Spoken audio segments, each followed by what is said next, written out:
রানাঘাটের সভায় দিলীপ ঘোষের মুখে শুভেন্দু অধিকারীর নন্দীগ্রাম জয়।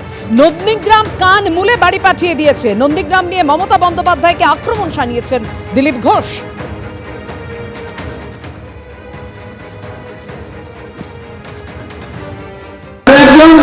এখন বেরিয়ে পড়েছেন, সভা লক্ষ্য কাটিয়ে রাস্তায় নেমেছেন, বিমান নাকি উল্টে দেবেন, পাল্টে দেবেন, কি করবেন সেটা মানুষ জানে। তাই এসআইআরই আমরা বুঝেছি, দিদিমণির যে ভবানীপুর থেকে যেতেন সেখানে 44,500 নাম বাদ গেছে। উনি কত ভোটে যেতেন, কেন যেতেন আমরা জানলাম। যে নন্দীগ্রামে গেলেন ওখানকার লোক কানমুলে বাড়ি পাঠিয়ে দিল দিয়ে, ওখানে মাত্র 10,000 মৃত ভোটার ছিল, জিততে পারলেন না। ভুয়ো ভোটার দিত। তার খুব প্রিয় ভাই মেয়র ববি হাকিম, তার এলাকায় 66,000 বেরিয়েছে ভুয়ো ভোটার। বুঝতে পারো তারা আসলে 20, 25, 30% ভুয়ো ভোটার আছে। এই যে 3 বার জিতেছে টিএমসি, পুরোটা ভুয়ো ভোটারের ভোটে জিতেছে। সিপিএম তাই করতো। অভিষেক বন্দ্যোপাধ্যায় কপ্টার বিতর্কের পর রামপুরহাটে যান এবং সেখানে গিয়ে একেবারে সরাসরি আক্রমণ করেন যে অমর্ত্য সেনকেও নোটিশ পাঠানো হয়েছে এসআইআর এর হিয়ারিং এর, এবং তাই নিয়ে আক্রমণ শানিয়েছেন অভিষেক বন্দ্যোপাধ্যায়। দেব মোহাম্মদ স্বামীকেও এসআইআর এর নোটিশ পাঠিয়েছে। রামপুরহাটের সভায় বিজেপি ও কমিশনকে কড়া আক্রমণ অভিষেক বন্দ্যোপাধ্যায়।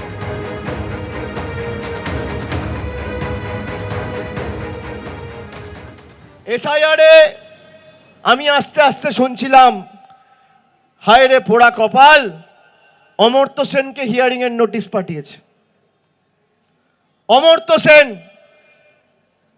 ভারতবর্ষের জন্য নোবেল পুরস্কার জিতে এনেছে। দেশের নাম যে বিশ্বসভায় বিশ্ববন্দিত করেছে,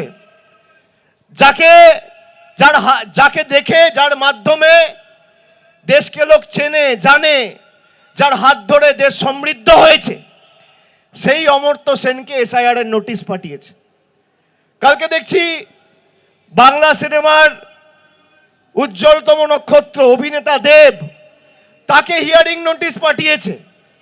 মোহাম্মদ শামী, যে ওয়ার্ল্ড কাপে খেলে দেশের জন্য বিশ্বকাপ জিতেছে, তাকে এসআইআর এর নোটিশ পাঠিয়েছে। নোটিশ পাঠিয়ে আনম্যাপ করে দেওয়ার চক্রান্ত। যারা বাংলার মানুষকে আনম্যাপ করতে চায়, আগামী দিন সেই বিজেপির ছাইপাসগুলোকে বাংলা থেকে আনম্যাপ করে চিরতরে ঝেঁটিয়ে বিদায় দিতে হবে। এই লড়াই সেই লড়াই। হয়তো বানানে ভুল আছে, অমর্ত্য সেন আবেদন করুন, তারপর বিএলও বাড়িতে গিয়ে দেখে আসবে, দাবি শুভেন্দু অধিকারী। নিশ্চয়ই নামের বানান ভুল আছে, নয় স্পেলিং মিস্টেক আছে, কিছু তো একটা কারণ আছে, এমনি তো ডাকেনি। সহযোগিতা করা উচিত। 85 বছরের উপর যারা সিটিজেনশিপ তাদের ছাড় দিয়েছে, তার মধ্যেও যারা বলছেন, যেমন মাননীয় প্রাক্তন মন্ত্রী কান্তি গাঙ্গুলি বাড়িতে হিয়ারিং করলেন, ডেকে পাঠান, আসার দরকার কি? ফোন করে বলুন আমি অসুস্থ, লোক পাঠিয়ে দেবে তো, বিএলও গিয়ে করে নিয়ে চলে আসবে। এবিপি আনন্দ, এগিয়ে থাকে, এগিয়ে রাখে।